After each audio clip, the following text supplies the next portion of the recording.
Amém. Aleluia. Estamos ao vivo, meus irmãos.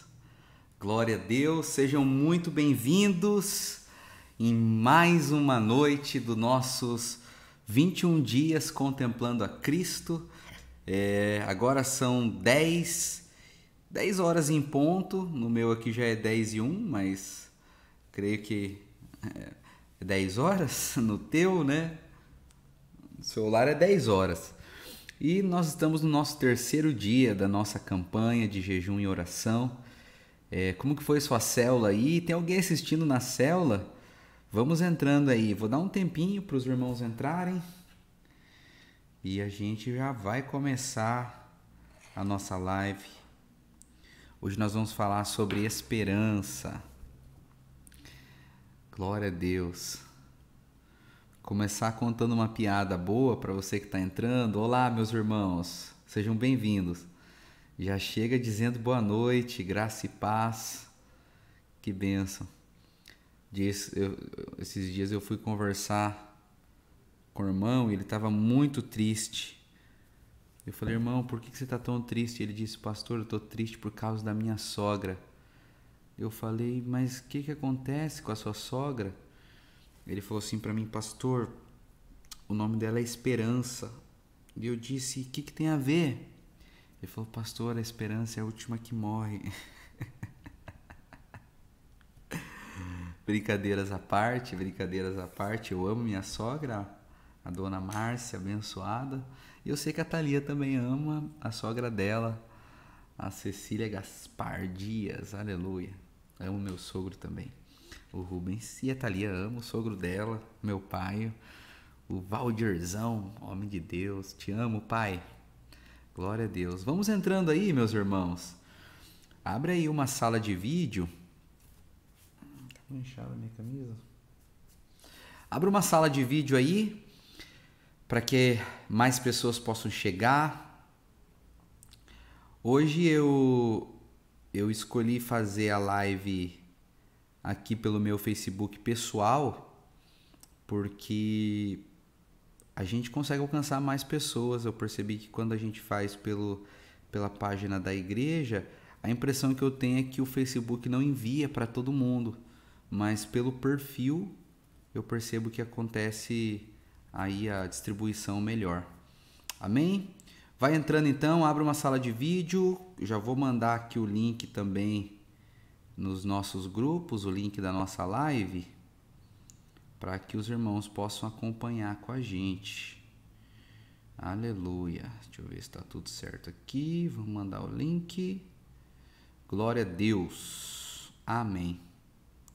Você abriu aí tua sala de vídeo? Vamos lá, abra sua sala de vídeo. Você que está assistindo com a célula, tem alguém assistindo com os irmãos da célula aí? Hoje estou transmitindo pelo YouTube também, então é exatamente para os irmãos da célula poder assistir. Aleluia. Glória a Deus. Amém, irmãos? Deus é bom, o Senhor é maravilhoso e eu queria que a gente pudesse começar hoje o nosso terceiro dia confessando a palavra. Amém? Tá aí, lá em 2 Coríntios capítulo 9, versículo 6 diz assim, ó: isto afirmo, aquele que semeia pouco, pouco também ceifará. O que semeia com fartura, com abundância também ceifará. Cada um contribua segundo tiver proposto no coração, não com tristeza ou por necessidade, porque Deus ama quem dá com alegria. Aleluia. Escreva aí comigo, já chega nos comentários dizendo assim, Deus ama quem dá com alegria. Fala assim, eu amo semear. Vamos fazer a confissão? Vamos confessar juntos. Repita assim comigo. Deixa eu colocar aqui. Repita assim comigo. Eu não semeio com escassez, porque essa não é a identidade do meu Pai. Eu ceifarei abundantemente sempre, porque tenho semeado com fartura.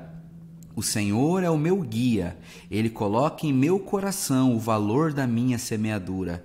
Eu ouço a voz do meu Pai e contribuo segundo o que Ele propõe em seu coração. Eu não contribuo com tristeza nem por necessidade, eu contribuo com alegria e Deus se alegra com a minha oferta. Deus me ama e tem prazer na minha prosperidade. Aleluia. Diga assim: Deus me ama e tem prazer na minha prosperidade. Você é muito amado do Senhor, muito amada do Senhor. Amém? Irmãos, quem está aí, eu queria saber, quem que está participando das lives fazendo anotações? Coloca aí, você que está fazendo anotações. Pastor, eu não estou fazendo. Corre lá agora então.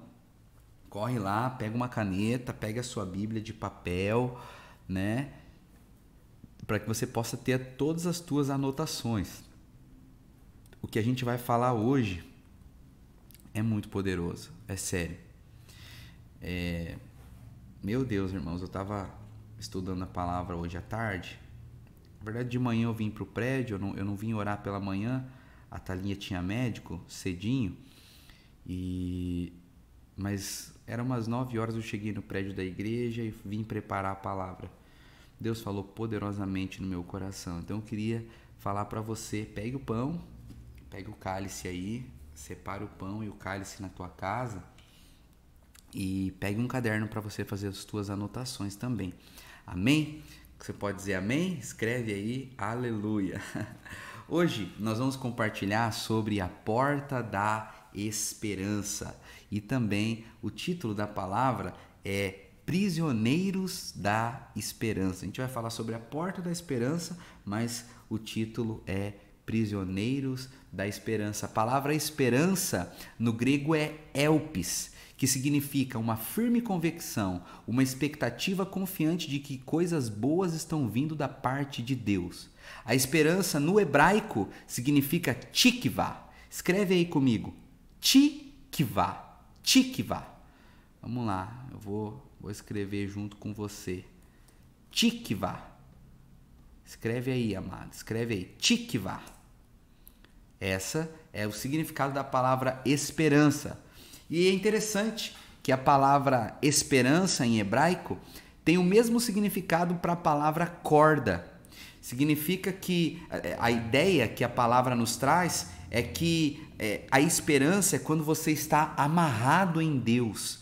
É quando você compartilha com Deus a tua vida ao ponto de você saber, você está seguro. Quando você usa a expressão esperança, você está dizendo isso: eu estou amarrado no Senhor, a minha confiança está nele. De acordo com esta verdade, que a minha confiança está nele, eu sei, o meu futuro é maravilhoso, pois Deus cuida de mim. O mundo tem uma esperança nas notícias e no dinheiro. A minha esperança está no Senhor, então a minha esperança vai se cumprir. E a Bíblia fala que nós somos prisioneiros da esperança. Lá em Zacarias capítulo 9, versículo 11, abra sua Bíblia aí comigo, diz assim, ó: se alguém até puder me ajudar, gente, copiando os textos, né? O último desafio que nós fizemos, tinha os irmãos que estavam mandando os textos bíblicos nos comentários. Me ajude aí, se tiver alguém.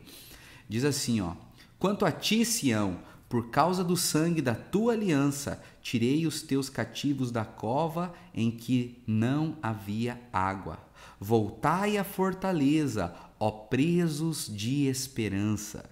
Também hoje vos anuncio que tudo vos restituirei em dobro. Aleluia. É um texto do Velho Testamento, mas que é totalmente neotestamentária, totalmente da Nova Aliança, porque tudo que nós recebemos hoje é exatamente por causa da aliança, por causa do sangue de Jesus. Você precisa crer que essa palavra é para a tua vida. O Senhor quer restaurar você, Ele quer restaurar tudo aquilo que foi perdido, Ele quer devolver para você tudo aquilo que ficou esquecido com o passar do tempo. Antigamente, no passado, a gente era prisioneiro do medo, prisioneiros do desespero. Nós vivíamos ansiosos com as más notícias, vivíamos preocupados com os diagnósticos, estávamos sempre sendo guiados ali pelas circunstâncias. Mas hoje, na nova aliança, você foi trazido para um lugar de paz, de segurança. Hoje você tem uma esperança. Hoje você está preso. Lembra que a palavra esperança significa corda? Hoje você está preso no Senhor. Fala assim, ó: eu sou um prisioneiro da esperança, porque a minha confiança está no sangue. Aleluia, aleluia. Você pode ouvir más notícias, mas A sua fé não está baseada nas notícias que você escuta. A sua fé está baseada na palavra. A sua fé está firmada na verdade de Deus ao teu respeito. Deixa eu te perguntar, o que você vê no teu futuro? Ó prisioneiro da esperança. Eu vejo sucesso, eu vejo prosperidade, eu vejo frutificação. Quando eu olho para o meu futuro, eu vejo que Deus quer me abençoar por todos os lados. Eu vejo que Deus quer levantar um exército de líderes para estar comigo. Eu vejo a nossa igreja se tornando uma das maiores igrejas dessa cidade. Eu consigo ver nós enviando missionários para o mundo, a gente sustentando a obra lá na Índia, nós sendo um canal poderoso de Deus. Eu vejo na minha vida pessoal prosperidade, né? Os irmãos sabem, eu tenho a minha loja aqui, eu vejo já eu abrindo várias lojas, tendo várias pessoas cuidando, trabalhando comigo. Eu consigo ver, por quê? Porque eu sou um prisioneiro da esperança. Eu quero profetizar, se hoje você está vivendo um dia de perdas e de derrotas, o Senhor vai restituir a tua vida, o Senhor vai mudar a tua história no nome de Jesus. Amém. Hoje eu tô profeta, aleluia. Sabe, existe uma história muito triste que aconteceu no Velho Testamento com um homem chamado Acã. Escreve aí comigo, Acã. Quando o povo de Israel conquista Jericó, Acã pega as coisas consagradas e foge roubando essas coisas, né? Ele esconde, você sabe, debaixo do tapete. Então, Deus descobriu que ele tinha pegado aquilo que não era dele, e ele acabou sendo morto. E o lugar onde ele foi morto foi chamado de o Vale de Acã, né? Ou então também, em algumas versões, a Bíblia chama de o Vale de Acor, em hebraico. Mas Deus prometeu algo sobre aquele lugar, naquele lugar de morte, naquele lugar de culpa e condenação, no lugar de juízo. Oséias, capítulo 2, versículo 15 diz assim, ó: e lhe darei dali as vinhas e o vale de Acor por porta de esperança. Será ela obsequiosa como nos dias da sua mocidade e como no dia em que subiu da terra do Egito. Os irmãos estão me ligando aqui. Todo dia eu esqueço de deixar aqui no silencioso. Me perdoe, gente. Deixa eu colocar aqui. Aleluia, pronto, está no silencioso agora. Então veja, a palavra Acor significa problema ou perturbação. Então a Bíblia fala que no vale de Acor, no meio do nosso problema, no meio da nossa perturbação, na nossa tribulação, da nossa crise, Deus vai abrir uma porta de esperança. Lembra o que significa a palavra esperança? Tikva, corda. No meio da nossa provação, irmãos, a Bíblia diz que o Senhor vai nos amarrar nele. Ele vai nos dar uma porta de esperança. O Senhor, irmãos, vai abrir um caminho para nós. Você precisa crer nisso de todo o teu coração. E detalhe, a porta que Deus vai abrir não é numa montanha, mas sim no vale. Sabe, montanhas falam de boas experiências, montanhas falam de dias legais, de dias frutíferos, de dias de vitória, mas vales falam de dificuldade. O vale é o lugar onde o diabo aponta o dedo na tua cara e fala: viu só, você está aí porque você é um miserável, porque Deus esqueceu de você. É nesse momento que o diabo vem contra você. E é interessante, foi exatamente num vale, no pé da montanha chamado Monte das Oliveiras, num pequenininho jardim, lá no jardim, da mesma forma como Adão e Eva pecaram no jardim, foi lá onde o próprio Jesus começou a mudar a história da humanidade. É ali, a Bíblia diz que nesse jardim chamado Jardim do Getsêmani, no vale de um monte, no Monte das Oliveiras, a Bíblia diz que o Senhor soa sangue, lá em Lucas capítulo 22, versículo 44, se alguém puder colocar aí para mim, Lucas 22, número 44, abra aí fazendo favor, Lucas 22, 44, diz assim, ó: estando em agonia, orava mais incessantemente, e aconteceu que o seu suor se tornou gotas de sangue. Escreve assim comigo, gotas de sangue caindo sobre a terra.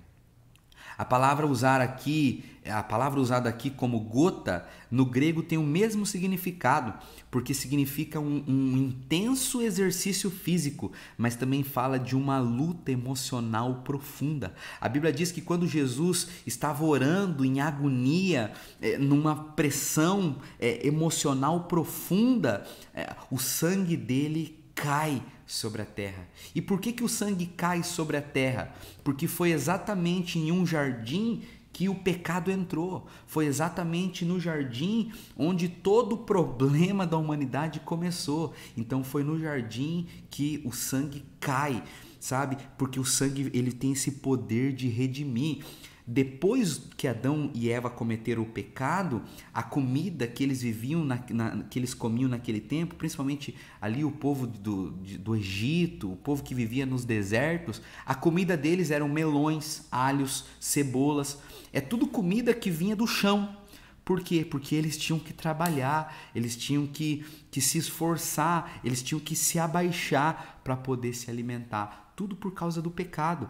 Só que Deus tem para nós uma promessa de nós habitarmos em Canaã, né? Nós somos prisioneiros da esperança. A nossa esperança é que coisas boas estão vindo em nossa direção. A tua esperança precisa ser essa. E a Bíblia fala que em Canaã, no lugar da promessa de Deus, a comida não está no chão.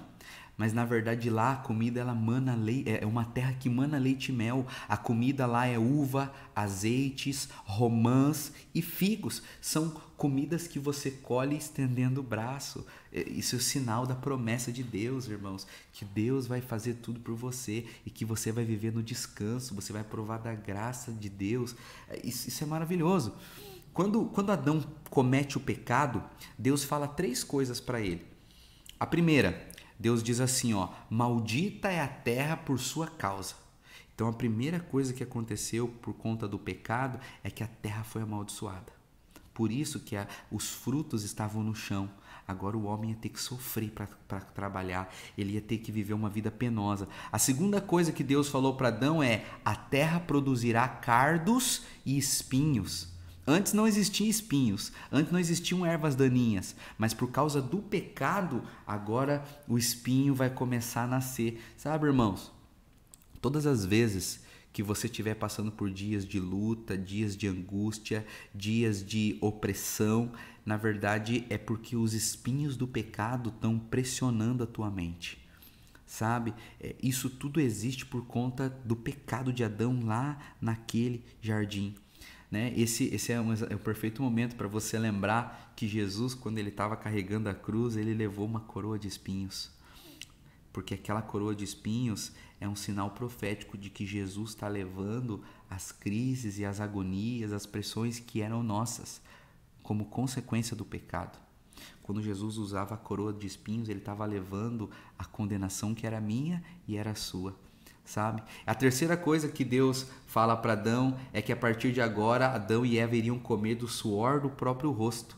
Ele vai ter que comer o seu pão e a sua subsistência não será fácil, a vida seria difícil, existiriam gigantes, muitos problemas iriam existir. E foi exatamente por causa disso também que Jesus soa sangue. Sabe, irmãos, o suar sangue é algo muito sério, né? Os médicos chamam isso de hematoidrose.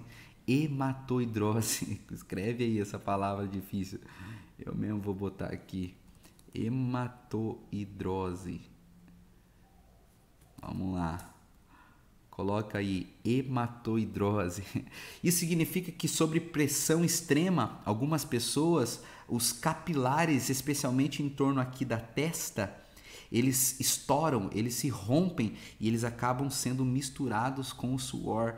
Então, existe algo poderoso, porque o próprio Senhor disse para Adão, você vai comer do suor do teu rosto. Agora você vai ver Jesus na cruz derramando o próprio sangue e aquele sangue cai na terra. Por quê? Porque o sangue mistura com o suor, significa que Jesus está levando também a maldição que tinha caído lá no jardim, no primeiro jardim do Éden. Isso é poderoso, irmãos. Existe algo sobre o sangue de Jesus que ninguém pode dizer ao contrário. Existe algo que todo mundo precisa compreender, irmãos. Primeiro, o sangue de Jesus, ele é único, porque não tem pecado nesse sangue. Segundo, o sangue de Jesus é totalmente sangue de homem e também sangue de Deus. Então ele é um sangue perfeito. Terceiro, o sangue de Jesus, ele sempre limpa, sempre restaura. Por isso que quando Jesus soa sangue, ele está, na verdade, irmãos, levando a nossa depressão, levando a nossa agonia, né? No momento que ele soa o sangue, aquele sangue se mistura com o suor, ele está levando todo o fardo, todo o cansaço, toda a culpa, toda a condenação. Ele está arrancando de nós, irmãos, a vida de fracasso. Ele está levando embora a vida de derrota. Deus não tem uma vida de derrota para você. Deus não tem uma vida de fracasso para você. Ele tem uma vida abundante. Aleluia. Aleluia. Eu estou falando muito rápido. É porque é muito poderoso isso. Isso é tremendo demais, irmãos. Isso é tremendo demais. O sangue de Jesus é tudo que você precisa. É por isso que eu estou aqui afirmando: nós somos prisioneiros da esperança. Você, meu irmão, você, minha irmã, é um prisioneiro, é uma prisioneira da esperança. Aleluia. A Bíblia também fala sobre o fio da esperança. Você sabe que a primeira menção de uma palavra na Bíblia, ela é muito significativa, porque de acordo com o significado dessa primeira menção, ela vai ter o mesmo sentido no restante da palavra de Deus, né? E a primeira vez que a palavra esperança, né, ou tikva em hebraico, aparece na Bíblia, ela aparece contando a história de uma prostituta. O nome dessa prostituta era Raabe e ela vivia em Jericó. Foi uma das primeiras cidades que Josué e seus homens conquistaram depois de atravessar o Rio Jordão. A Bíblia diz que Josué passa pelo Rio Jordão, você sabe, Deus abre o rio, né? O rio ali apontava para a morte, então Deus, ele vence a morte, né? Era um símbolo que o próprio Deus estava vencendo, ele estava rompendo a morte para trazer vitória sobre o seu povo. E Deus fala para Josué conquistar aquela terra, né? Deus estava dando Jericó para o povo de Israel. Só que em volta daquela cidade de Jericó existiam muros, e os muros eram muito largos, né? Conta-se que eram feitas corridas de carruagens, né? Com os camelos ali em cima do muro. E o muro também era muito largo, porque eles até faziam casas nesse muro. Então, aquela terra inteira foi dada para Josué e os seus homens. Só que existiam invasores naquela terra. E quando Josué chega para tomar posse da terra que Deus tinha dado para eles, os invasores não queriam sair, né? E um desses moradores que estava ali naquele lugar, até mesmo no muro, né? Tinha um muro, tinha uma casa, naquela casa morava uma prostituta, e o nome dessa prostituta era Raabe. Você sabe, Moisés tinha enviado 12 espias na última vez. 2 deles voltaram com notícias boas e outros 10 voltaram com notícias ruins. Então Josué pensa: eu não vou mandar 10, eu vou mandar só 2. Quando ele manda 2 espias, o povo viu que eles estavam entrando. Então os 2 espias que tinham sido enviados por Josué precisaram se esconder. Aonde que você acha que eles se esconderam? Na casa da prostituta. Quando eles chegam na casa da prostituta, eu queria que você pegasse a Bíblia aí, abra lá em Josué 2, versículo 10. Josué 2, 10. Olha o que a mulher, a prostituta Raabe, falou para eles. Soubemos que o Senhor secou o mar vermelho diante de vocês quando vocês saíram do Egito. Aquela prostituta sabia da história do povo de Deus. Aquela história, irmãos, já tinha passado 40 anos, porque agora Josué que estava liderando o exército de Deus. Quando Josué foi enviado por Moisés, Moisés era o líder. E você sabe que depois de que o povo espiou Canaã, a terra prometida, passou-se 40 anos até eles entrarem no lugar da promessa. Agora é Josué que está liderando. E mesmo assim, eu não sei como. Talvez Raabe ouviu falar no vilarejo dela, talvez os pais, os avós dela falaram, e ela até deve ter pensado assim, né? Por que vocês demoraram tanto para chegar? né? Porque ela chama o Senhor de Senhor, mas ela não fazia parte do povo de Deus. Raabe era uma prostituta, uma pecadora que fazia parte dos inimigos, mas mesmo assim ela chama o nosso Deus de Senhor. Isso significa que essa mulher tinha um coração para Deus. Ela sabia que Deus tinha dado aquela terra para o povo dele, para os judeus, né? Ela até fala ali para os espias um pouquinho para frente: jurem em nome do Senhor. Veja, o coração dela era do Senhor Jesus. Ela mesmo sendo pecadora, ela cria que Deus era gracioso, que Deus era misericordioso. E ela diz: jurem em nome do Senhor e prometam que vão ser bons para minha família, porque eu também tratei vocês com bondade. Salvem o meu pai, a minha mãe, os meus irmãos, minhas irmãs e a família deles. Não deixem que nos matem. Presta atenção aqui. É muito importante você entender a história. Raabe deu esconderijo para os espias de Israel. Ela ajudou o povo de Deus. Mesmo sendo pecadora, ela não teve medo de pedir. Sabe o que os espias respondem para ela, irmãos? Presta atenção, porque a resposta dos espias foi a palavra esperança. E foi a primeira vez que essa palavra aparece na Bíblia. Então, o mesmo significado que essa palavra esperança vai ter na história de Raabe, ela vai também ter todas as outras vezes na palavra de Deus. No versículo 17, Josué 2, diz assim, ó: disseram-lhe os homens: desobrigados seremos deste teu juramento que nos fizeste jurar. Se, olha a condição, se, vindo nós à terra, não colocardes um cordão de fio de escarlata na janela. Essa palavra cordão é corda. No original é a mesma palavra para esperança. No original é tikva. Os espias falaram assim para ela então: nós vamos fazer o que você está pedindo, se você colocar uma corda de fio escarlata. Sabe que cor que é o escarlata? Um fio vermelho. Nós vamos proteger você, nós vamos cuidar da sua família, vamos cuidar dos seus irmãos, vamos cuidar de todas as pessoas que você ama, se você colocar uma corda vermelha na janela, para que a gente possa descer. E se não recolheres em casa contigo teu pai, a tua mãe, teus irmãos, toda a tua família e teu pai.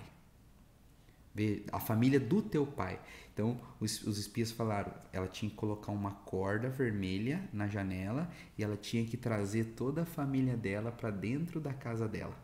Então ela colocou sim essa corda na janela. E agora vamos tentar entender aqui a aplicação espiritual da palavra, né? Aquela corda era a esperança.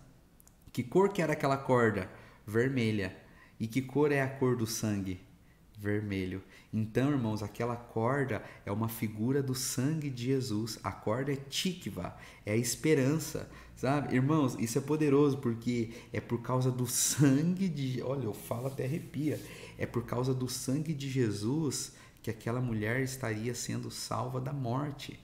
Isso é poderoso, irmãos, isso é poderoso. Quando os espias vão embora, Raabe deixa a corda vermelha na janela, para que quando o povo de Deus passasse e fosse destruir os inimigos, quando eles vissem a corda vermelha na janela, eles iam saber: nessa casa ninguém vai tocar. Por quê? Porque aqui está o sangue. Aleluia, aleluia.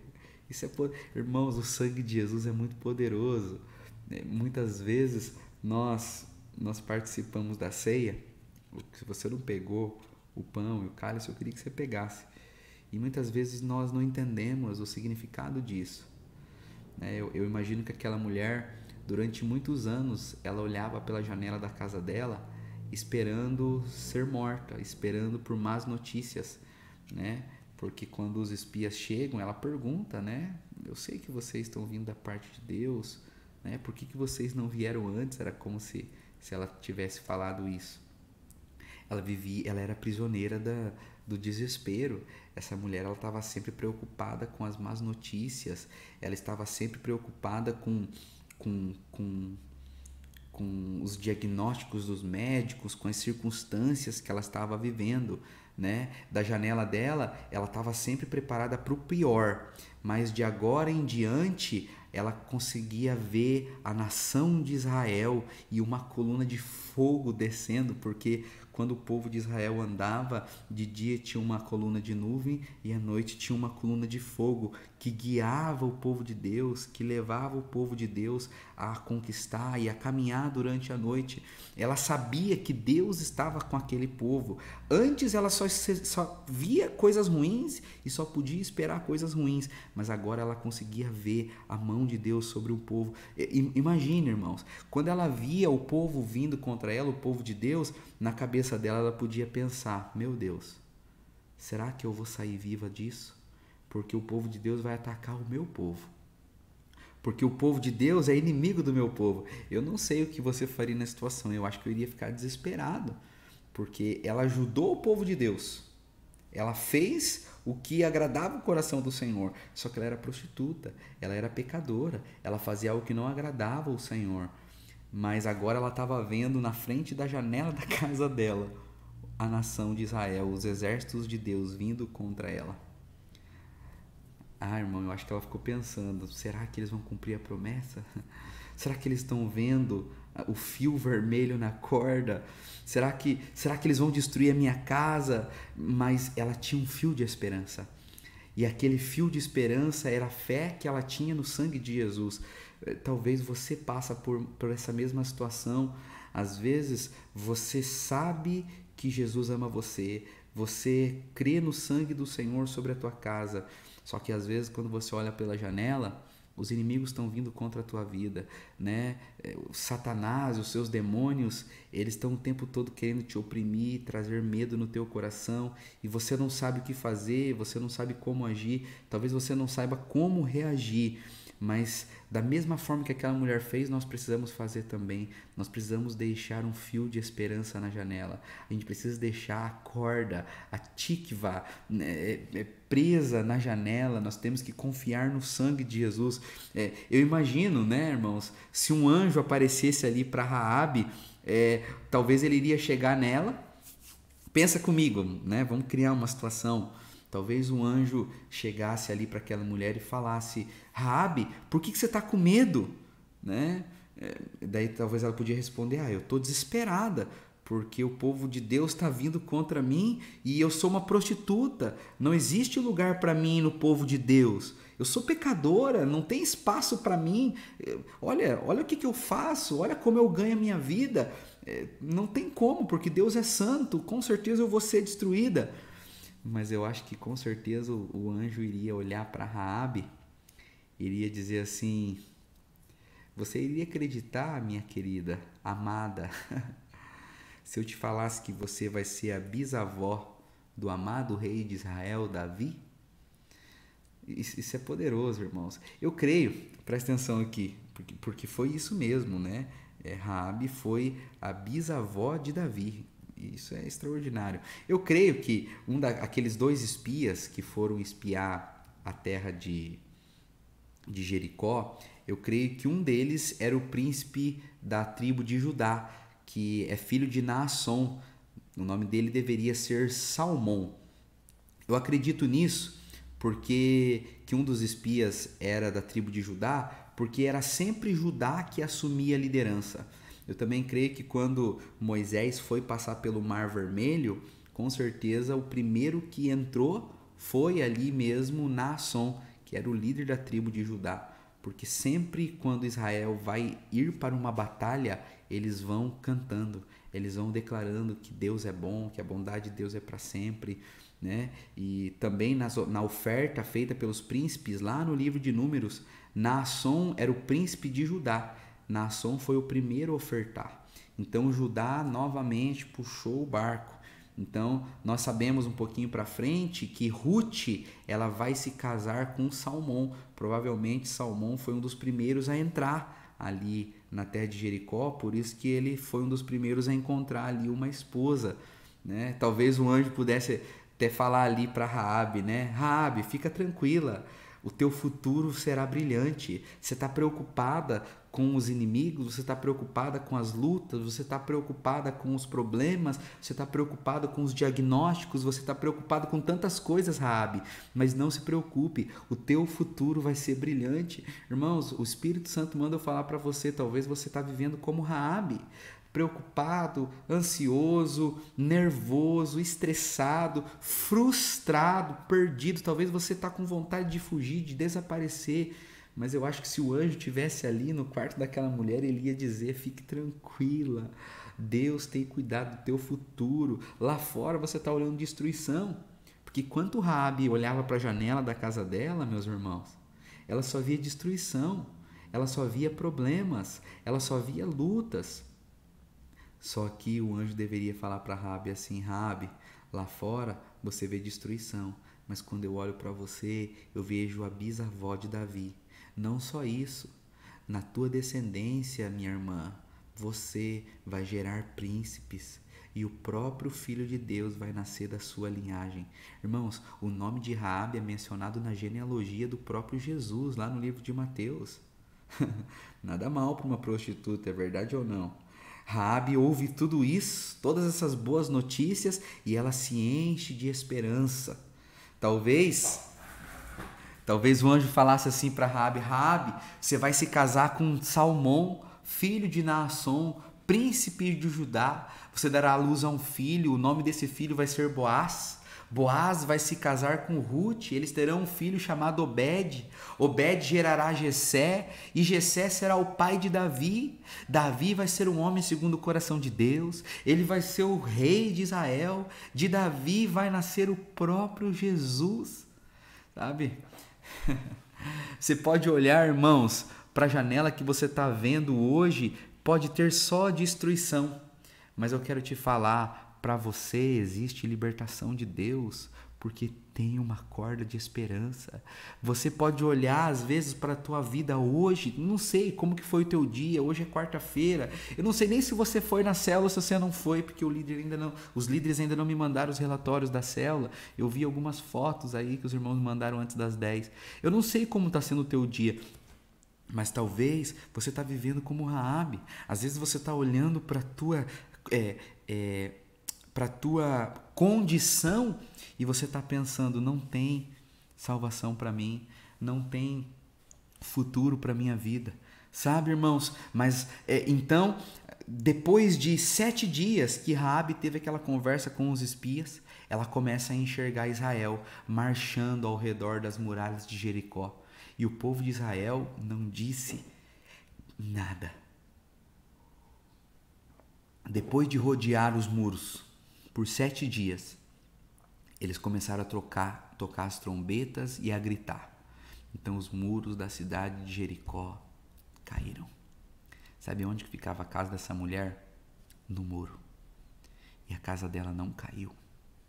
Existe um pedaço do muro que permaneceu de pé. Era a casa de Raabe. Dentro da casa de Raabe, estava toda a família dela. Isso simboliza que Raabe evangelizou seus parentes. Significa que Raabe falou para os seus parentes o seguinte: na minha casa há um lugar de esperança. Tem um fio vermelho, tem uma corda vermelha na janela. Vamos todo mundo para lá.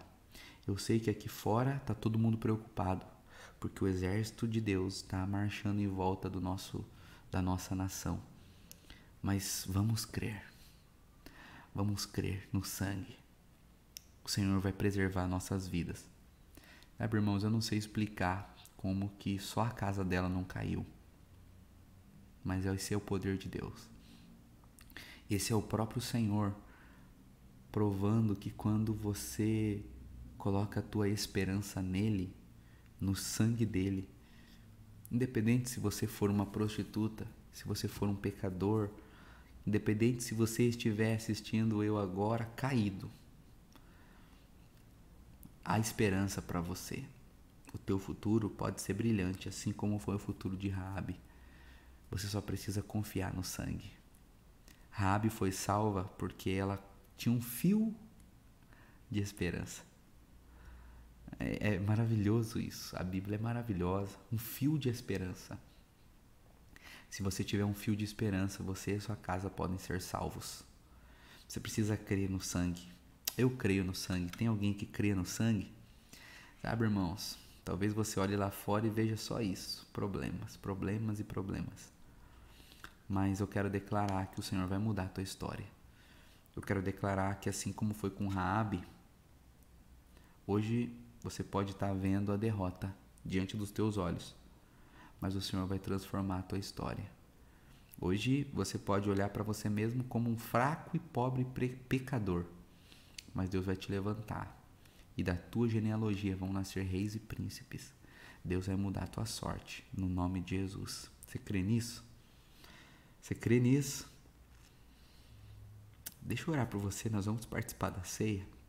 Senhor Jesus, eu oro agora por cada pessoa que está nos assistindo. Deus, que o Senhor possa mudar a sorte dessas pessoas. Pai, eu oro pelos meus irmãos que estão vivendo dias de angústia, assim como Raabe com certeza deve ter vivido aqueles 7 dias. Deus, eu oro porque nós colocamos agora, pela fé, um fio de esperança em nossas janelas. Derramamos o seu sangue, declarando que estamos seguros e que a nossa confiança está em Ti. Pai, eu declaro em nome de Jesus, fortalece os meus irmãos, muda a história dos meus irmãos, transforma para sempre a vida deles, muda a realidade, muda as circunstâncias. Senhor, eu oro para que a esperança, essa corda que nós temos, estamos amarrados em Ti, Deus, que ela não venha demorar para nos salvar. Salva-nos, Senhor. Pai, eu declaro que o Senhor possa mudar a vida de cada pessoa que está nos assistindo e que a fé dessas pessoas possa ser colocada em Ti, no nome de Jesus. Amém. Amém. Pegue aí, meu irmão, o pão e o cálice na tua casa. O Senhor, Ele quer mudar você para sempre.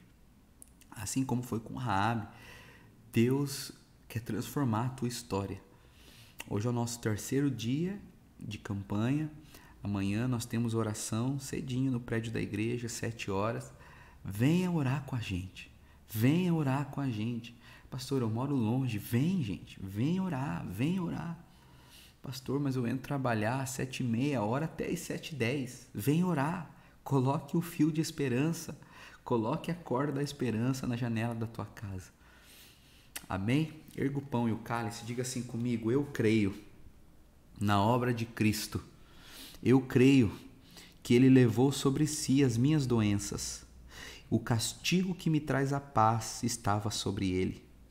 Diga assim: eu declaro que este sangue é o sangue da esperança. É a corda da esperança. Diga: eu sou prisioneiro da esperança. Eu estou seguro, porque o meu Deus cuida de mim. O meu Deus não me deixa, não me desampara, não me abandona. Ele nunca falha. Em o nome de Jesus. Amém. Aleluia. Juntos, eu queria te convidar a comer o pão e a beber do cálice.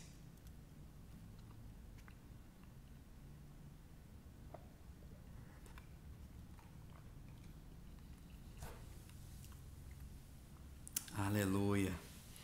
Meus irmãos, que Deus abençoe vocês. Quem pode dizer glória a Deus aí? Fiquei tão animado falando que eu esqueci de ficar prestando atenção nos comentários. Aleluia, aleluia. Glória a Deus. Isso aí, minha irmã. Aleluia. Aleluia.